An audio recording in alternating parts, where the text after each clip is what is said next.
নমস্কার বন্ধুরা, ঝর্ণার বাঙালিয়ানায় সবাইকে স্বাগতম জানাচ্ছি। বন্ধুরা, আজকে নিয়ে আসছি নিরামিষ মূলা তরকারি। শীতের দিন চলে আসছে, বাজারে প্রচুর পরিমাণে মূলা পাওয়া যায়।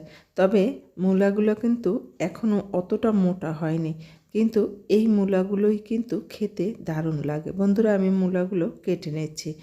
আর এই মূলাগুলো খুব মোটা বা খুব চিকন কোনোটা করব না, মাঝারি করে কেটে নেব।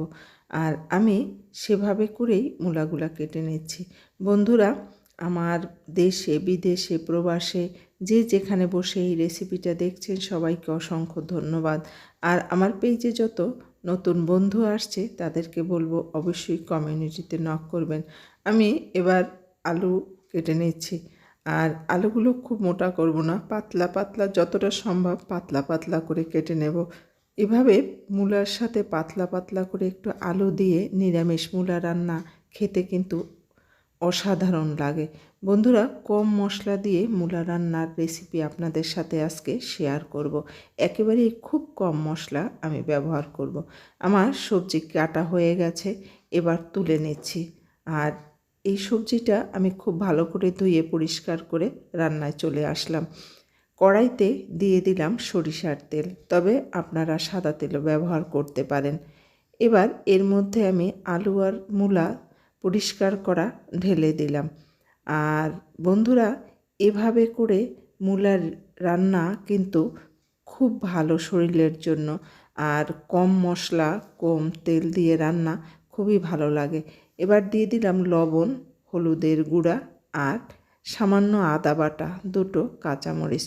এবার এই মশলার সাথে মূলা ভালো করে মিশিয়ে দেব নাড়াচাড়া দিয়ে, আর ঢাকনা দিয়ে দেব। আর 5 মিনিট পর চলে আসলাম। বন্ধুরা, একটু ঢাকনা দিয়ে দিয়ে কষায়ে নেব। আসলে নতুন সবজি একটু রান্না করতে অল্প একটু হলেও সময় লাগবে। আবার ঢাকনা দিয়ে দিলাম। আমি 5 মিনিট করে ঢাকনা দিচ্ছি আর তুলে নাড়াচাড়া করে দিচ্ছি। এবার দিয়ে দিলাম একটু লাল মরিচের গুঁড়া আর দিয়ে দিলাম গরম জল। বন্ধুরা, আমি লাল মরিচের গুঁড়াটা দিয়েছি শুধুমাত্র রঙের জন্য। যদি বাড়িতে বসে আপনারা রান্না করে যখন খাবেন তখন আর এইটা দেওয়ার প্রয়োজন নেই। এবার ঢাকনা তুলে নিলাম।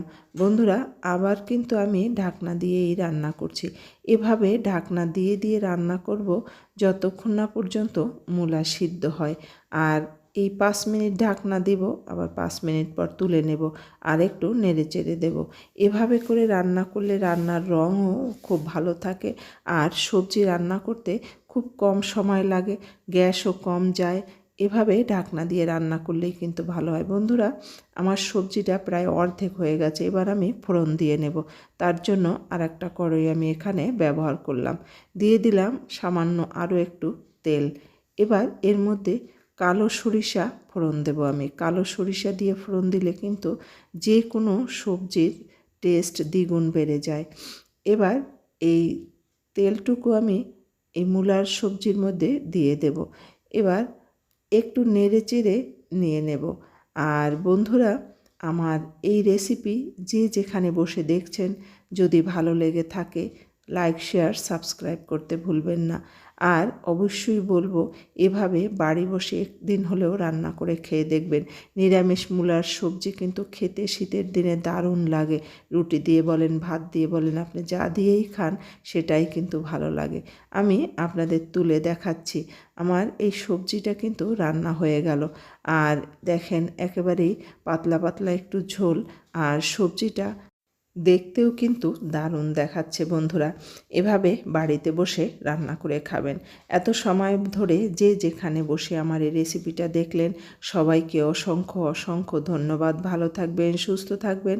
আবার নতুন একটা রেসিপি নিয়ে আপনাদের সামনে হাজির হব।